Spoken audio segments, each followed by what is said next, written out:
여러분, 존중이라는 거 연인 관계에서 정말 중요하잖아요? 그런데 만약에 남자랑 여자가 이 존중을 완전히 다르게 생각하고 있다면 어떨까요? 지금부터 한 흥미로운 관점을 통해서 여성이 남성에게 왜 존중을 보류를 하는지 그 근본적인 이유를 슬라이드와 함께 하나씩 뜯어보겠습니다. 자, 바로 이 문장으로 오늘 이야기를 시작해보죠. 모든 남자는 존중받을 자격이 있다고 생각하지만 실제로 존중받는 남자는 거의 없다. 와, 이거 좀 뼈 때리는 말 아닌가요?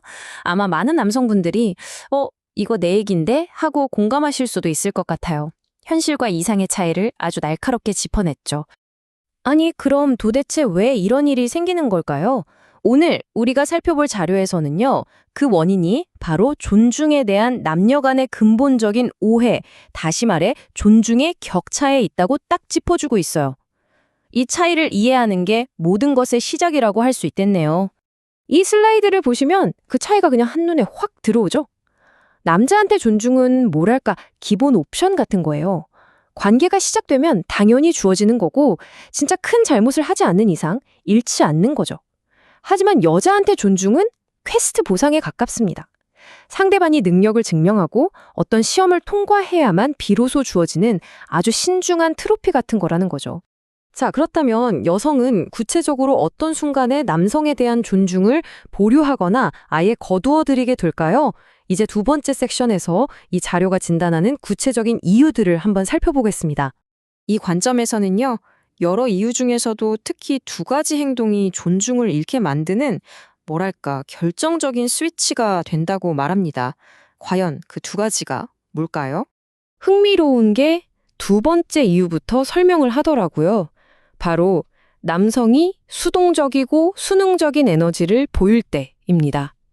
이게 무슨 뜻이냐면 세상과 맞서 싸워서 자기 것을 딱 쟁취하지 못하는 그런 약한 모습으로 보인다는 거죠. 결국 이게 어리석다는 인상을 줘서 존중을 잃게 만든다는 주장입니다.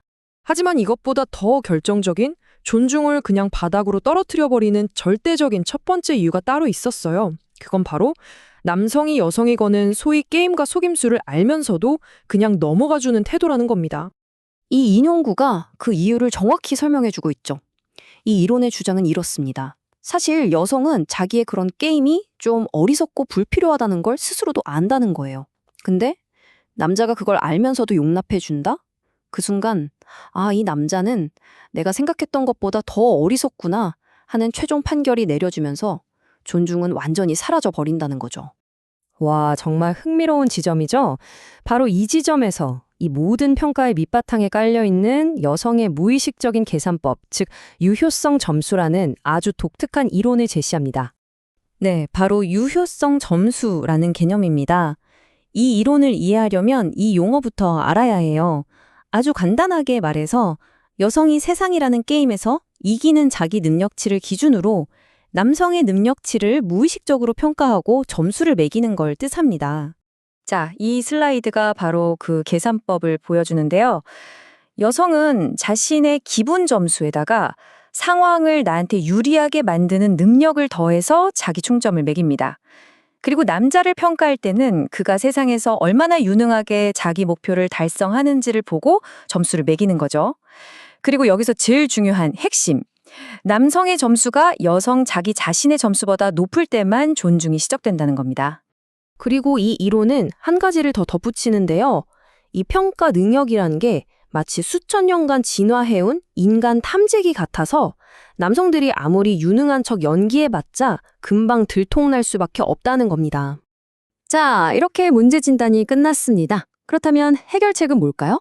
마지막 섹션에서는 이 자료가 제시하는 자기 개선으로의 길에 대해 알아보겠습니다. 여기서 이 관점이 강조하는 아주 중요한 점이 있습니다. 이 해결책은요, 단순히 연인을 기쁘게 하려고 하는 게 아니라는 거예요. 이건 모든 남성을 위한 보편적인 자기 개선 계획, 그러니까 어떤 상황에서도 더 나은 사람이 되기 위한 로드맵이라는 거죠. 이 비유가 정말 멋지지 않나요? 목표는 외부의 게임이나 평가에 쉽게 흔들리지 않는 내적인 힘, 즉 벽돌집을 짓는 겁니다. 내 스스로의 가치를 높여서 상대방의 게임 자체가 덜 효과적이게 만드는 거죠. 제시된 3단계 계획은 아주 실용적입니다. 첫째, 일단 나 자신을 객관적으로 파악하기 위해 장단점 목록을 만듭니다. 둘째, 그중에서 가장 효율적인 것, 소위 가성비가 좋은 개선점을 찾는 거예요. 셋째, 그리고 거창한 계획 대신에 매일 조금씩 실천해서 그걸 완벽한 내 습관으로 만드는 겁니다. 결국 이 자기 개선 여정의 끝에서 이 자료가 약속하는 건 이겁니다. 남성이 외부의 평가에 연연하는 대신에 오로지 스스로의 가치를 높이는 데 집중하면 그렇게 원하던 존중은 마치 그림자처럼 자연스럽게 따라온다는 거죠. 오늘 설명은 여기까지입니다. 마지막으로 이런 질문을 남겨봅니다.